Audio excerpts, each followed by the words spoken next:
doigts dans la prise. Une émission préparée et présentée par Pénélope Morin.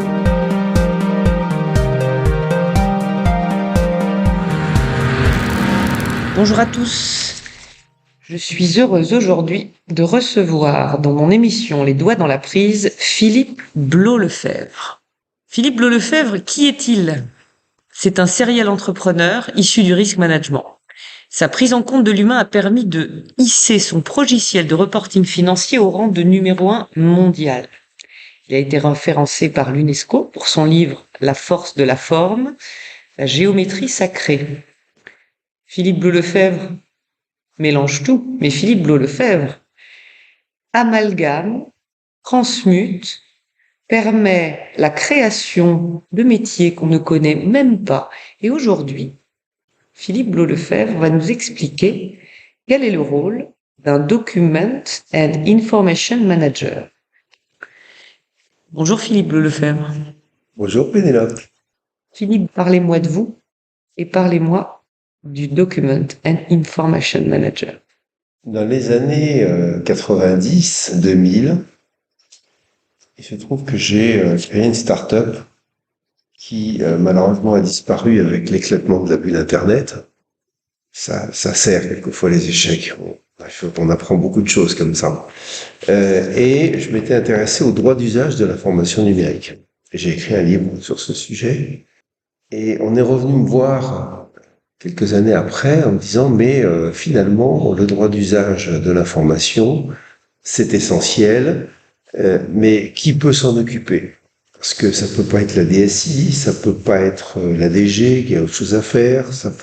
Il y a une multitude de directions générales et de directions métiers, de directions industrielles dans l'entreprise qui sont concernées par des documents, qui ont un besoin d'en connaître, qui ont à utiliser des informations qui sont extrêmement critiques, donner la bonne info à la bonne personne, disait-on à l'époque.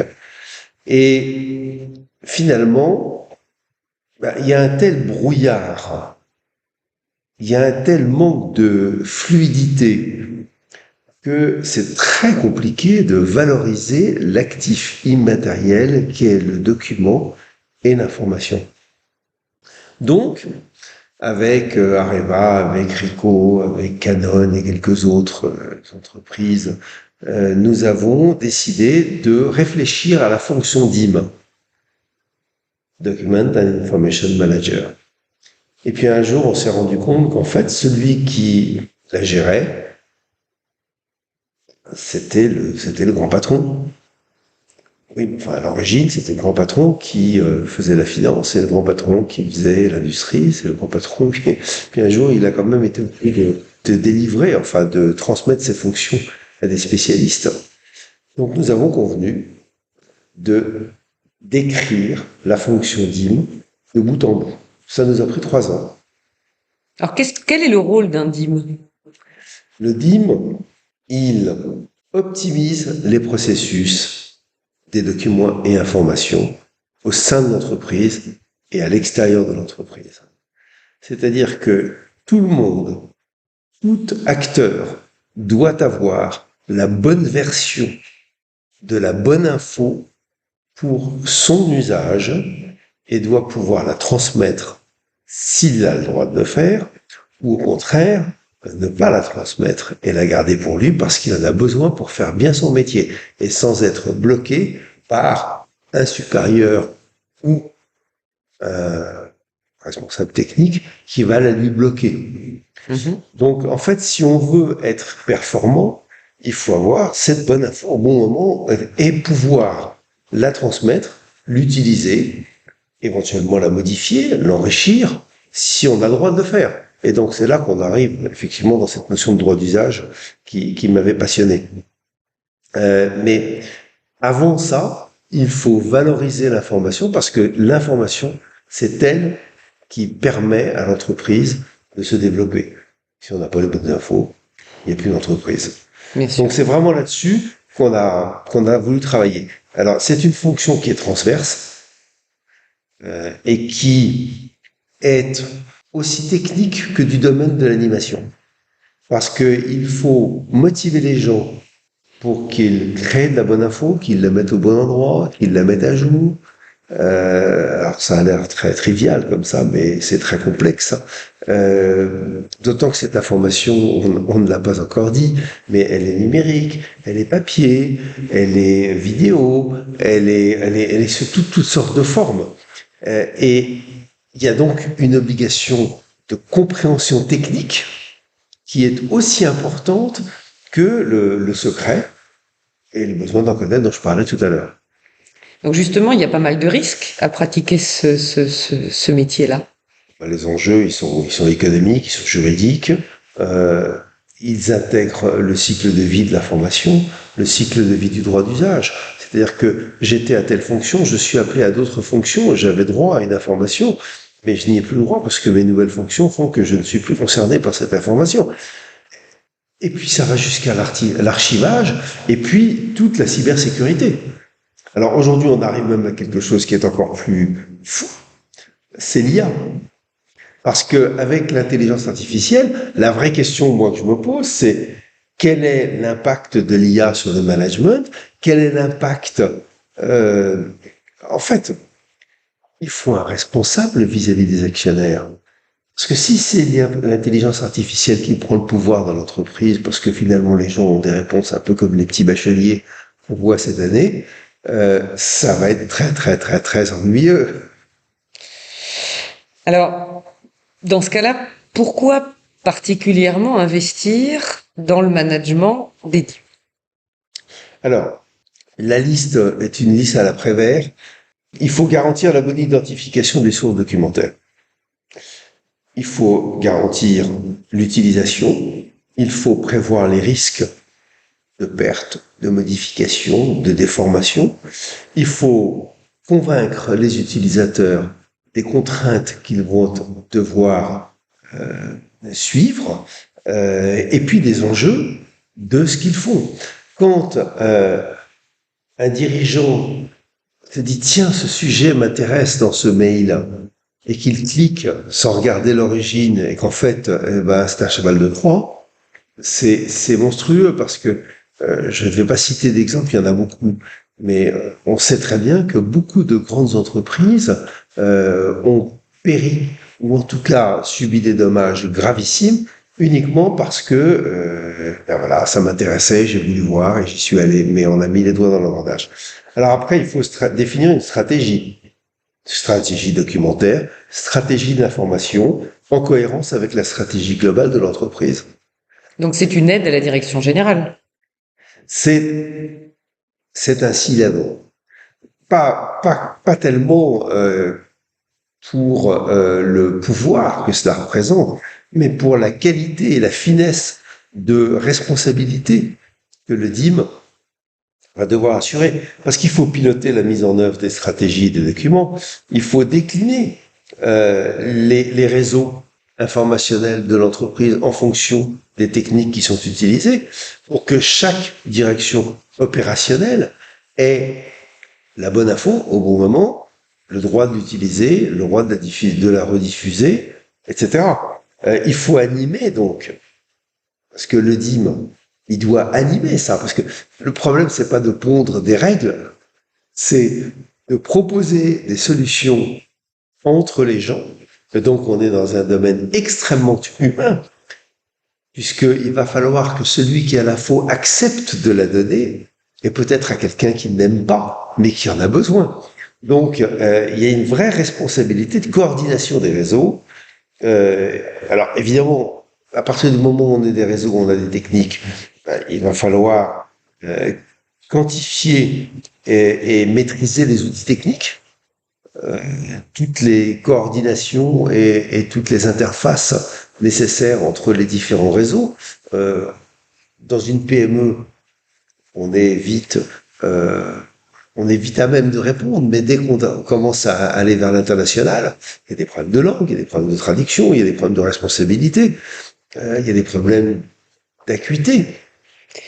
En fait, c'est un peu un entrepreneur au sein de l'entreprise qui sert à anticiper les risques.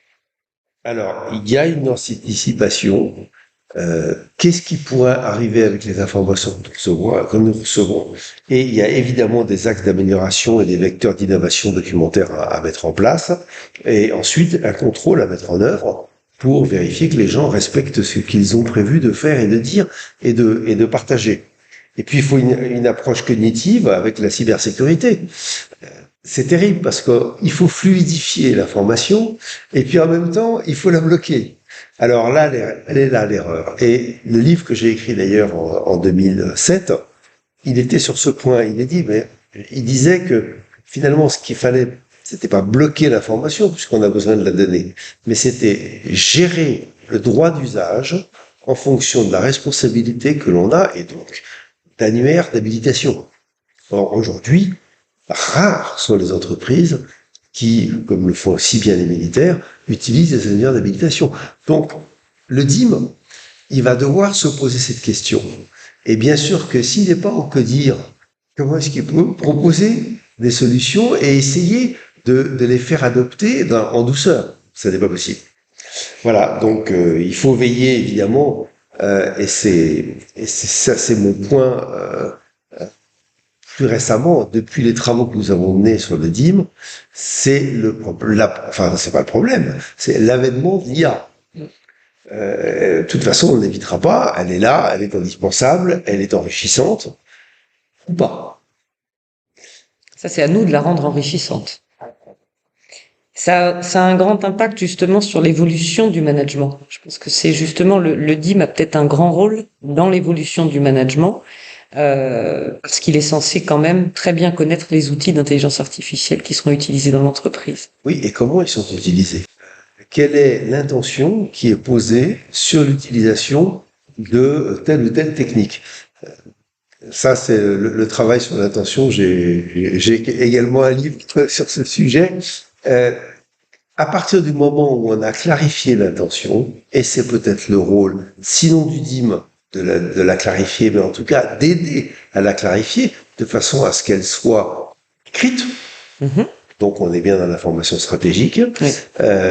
Respectée, et elle devienne un outil de développement.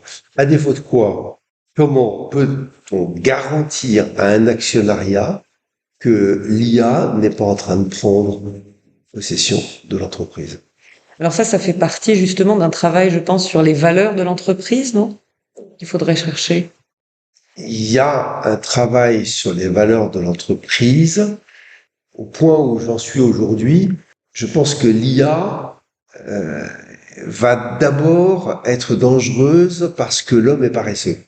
Mm-hmm. Et qu'elle va donc proposer des solutions et mettre les gens en situation de dire « Ah mais c'est génial ce truc-là. Ah oui, c'est ça qu'il faut faire. » Sauf que il y a toute une réflexion cognitive qui peut être derrière tout ça et qui n'est pas prise en compte. Il y a aujourd'hui des salles de cybersécurité qui vérifient que les gens sont bien dans leur bon état mental, de santé, psychique, ne sont pas en train de transgresser leurs propres règles pour finalement faire quelque chose se passe bien. Sauf que quand on est dans une situation de crise, l'information, elle doit être extrêmement précise. Donc, l'IA est parfaitement capable de créer une situation de crise et de la retourner à son avantage. Donc, le team, il va avoir quelque chose à dire là, ici. Déjà, ne serait-ce qu'informer, dire voilà, c'est possible. Et puis derrière, de faire en sorte que les gens l'acceptent et ne mettent pas de point d'orgueil là où il ne faut pas. Ça va être compliqué. J'ai réfléchi au sujet qui est la gouvernabilité. C'est-à-dire qu'aujourd'hui, en fait, il va falloir réussir à trouver le moyen de gouverner au sein de l'entreprise toutes les données et tout ce que l'intelligence artificielle est en train de créer. Et c'est peut-être ça, cette grande évolution, justement, cette révolution du management. Et effectivement, le rôle de DIM, c'est un rôle qui existe déjà dans certaines entreprises. Je n'en ai jamais vu. Ah. Je n'en ai jamais vu. Je pense qu'il y a des gens qui y pensent, Mais si la direction générale, si le big boss ne décide pas que ça devient une fonction clé de l'entreprise, s'il ne choisit pas quelqu'un d'ouvert, un maître serviteur, et non pas quelqu'un qui va essayer de prendre le pouvoir sur les autres, voilà. Donc les aspects psychologiques et managériaux sont extrêmement importants. Nous parlions avant notre interview ensemble de Maslow, et je parlais de Barrett. Voilà, travailler sur les niveaux de conscience plutôt que sur les besoins individuels des individus. Je pense que ça, c'est un travail qui va aider à la fonction DIM, parce que quand on a atteint un certain niveau de conscience, on peut commencer à discuter différemment avec les autres.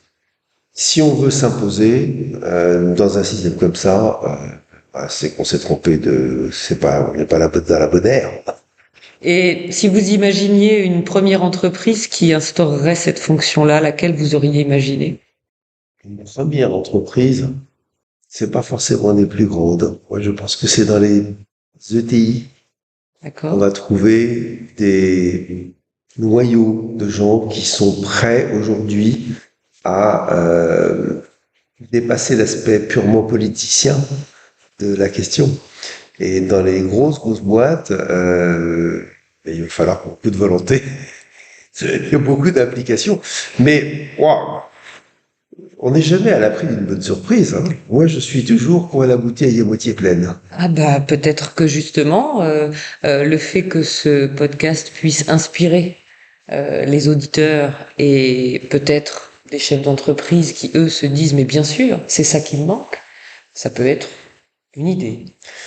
Cette idée peut être augmentée d'une autre chose, c'est que la fonction DIM peut aussi être sous-traitée. Il y a des cabinets d'audit qui sont parfaitement capables de proposer des gens et de commencer avec une sous-traitance partielle avant de créer la fonction. Mais effectivement, créer la fonction quand le besoin est avéré, c'est évidemment plus facile et je pense qu'on y arrivera, on ira plus vite comme ça. Et vous, Philippe Belot-Lefebvre, vous auriez aimé être DIM dans votre vie? J'aurais adoré être DIM, mais j'ai plus l'âge de le faire. Par contre, je peux aider ceux qui veulent le faire. Bah alors dans ce cas-là, ils auront vos coordonnées et ils vous contacteront pour peut-être pouvoir le faire et pour pouvoir le créer. Ou peut-être certains chefs d'entreprise se diront « Tiens, Philippe Belot-Lefebvre, appelez-moi, je sens que je vais en avoir besoin. » Avec joie. Je vous remercie beaucoup pour cet entretien et je vous dis à très bientôt. Merci Pénélope. À bientôt.